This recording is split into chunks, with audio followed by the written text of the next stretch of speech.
皆さん、こんにちは。みーさチャンネル、資格ハンター編です。最新の英語ニュースを読み上げますので、英語の試験勉強やスキルアップにご活用ください。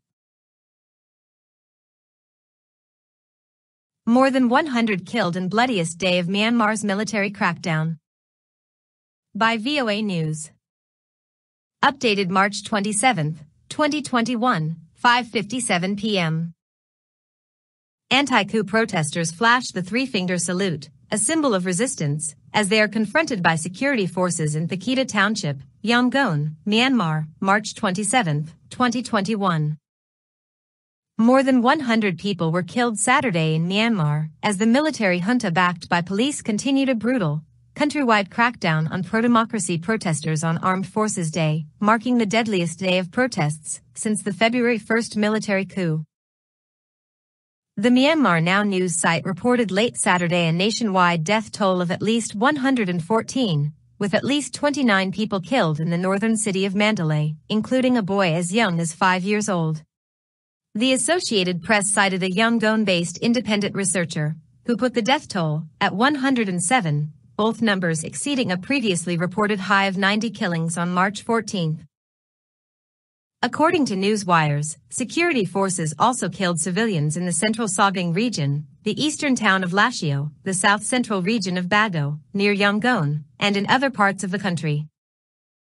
They are killing us like birds or chickens, even in our homes, said Thursday Iza, a resident of the central town of Myinjian, where at least 2 protesters were reportedly killed. We will keep protesting regardless. We must fight until the junta falls. The military government further escalated the use of deadly force Saturday, with fighter jets launching airstrikes in an area near the Thai border controlled by an armed ethnic group dedicated to overturning the coup, according to Reuters. Military vehicles are seen on display in a parade on Armed Forces Day, in Naypyidaw, Myanmar, March 27, 2021. The group, the Karen National Union, reportedly said the jets attacked Day Puno village about 8 p.m. local time, 3:30 Universal Time coordinated, killing 2 people and forcing residents to take refuge elsewhere. The KNU said earlier Saturday it killed 10 soldiers, including a lieutenant colonel, as it overran an army base. In a show of force, the military regime held a massive parade in the capital, Naypyidaw, to mark Armed Forces Day, which commemorates the start of local resistance to the Japanese occupation during World War II. As troops marched alongside army vehicles, junta leader General Min Aung Hlaing defended the coup again and pledged to relinquish power after new elections, without specifying any date. Min Aung Hlaing seized power in a February 1st coup. Myanmar's junta leader General Min Aung Hlaing, who ousted the country's elected government in a February 1st coup, presides an army parade on Armed Forces Day in Naypyidaw, Myanmar, March 27, 2021. Myanmar's military government has not responded to requests for comment on the civilian killings, or on reports of the KNU's killing of soldiers at an army base. Junta leaders have justified the coup by saying the November 8 general election won by Aung San Suu Kyi's National League for Democracy, NLD, party was fraudulent, an accusation the Electoral Commission rejected. Ongoing protests have spread nationwide since the coup, often followed by a heavy-handed security crackdown against protesters.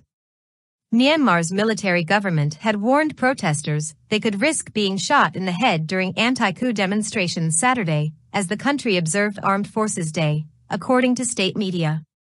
The junta's warning came one day after 9 people were killed in Myanmar, according to the daily report of the activist group, the Assistance Association for Political Prisoners, AAPP. An injured anti-coup protester is brought to a hospital for medical treatment in Yangon, Myanmar, March 27, 2021. In reaction to Saturday's reported killings, the spokesperson for the Secretary-General of the United Nations said in a statement that Antonio Guterres condemns in the strongest terms the killing of dozens of civilians, including children and young people, by security forces in Myanmar, and urged the military to refrain from violence and repression. The U.S. ambassador to Myanmar, Thomas Vida, released a strongly worded statement, asserting that the country's security forces are murdering unarmed civilians, including children, the very people they swore to protect. This bloodshed is horrifying, Bida added. We call for an immediate end to the violence and the restoration of the democratically elected government. The 27-nation European Union said in a statement the killings will be recorded in the annals of the history of the Southeast Asian country. This 76th Myanmar Armed Forces Day will forever stay engraved as a day of terror and dishonor, the statement said. The killing of unarmed civilians, including children, are indefensible acts. People attend the funeral for a demonstrator killed during anti-coup protests on the outskirts of Yangon, Myanmar, March 27, 2021. The EU also called for an immediate end to the violence and the restoration of democracy. Britain's ambassador to Myanmar, Dan Chugg, said security forces have disgraced themselves by shooting unarmed civilians. At a time of economic crisis, COVID, and a worsening humanitarian situation, today's military parade and extrajudicial killings speak volumes for the priorities of the military junta, Chugg added. Before Saturday, military forces had killed at least 328 people during the crackdown, and more than 2,900 people had been arrested, charged or sentenced since the crackdown began, the AAPP said in a report. The United States and Britain imposed sanctions on Myanmar's ruling junta on Thursday, blacklisting military-controlled businesses. Today the United States is taking its most significant action to date to impose costs on the military regime, said Secretary of State Anthony Blinken in a statement Thursday. The United States has designated two entities linked to the coup leaders, Myanmar Economic Holdings Public Company Limited, MEL, and Myanmar Economic Corporation Limited, MEC.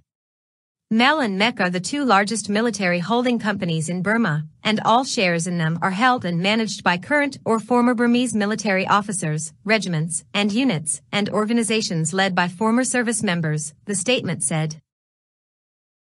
以上で、今回のミーサチャンネルは終了です。最後までご視聴いただきまして、ありがとうございました。よろしければ、高評価とチャンネル登録をよろしくお願いします。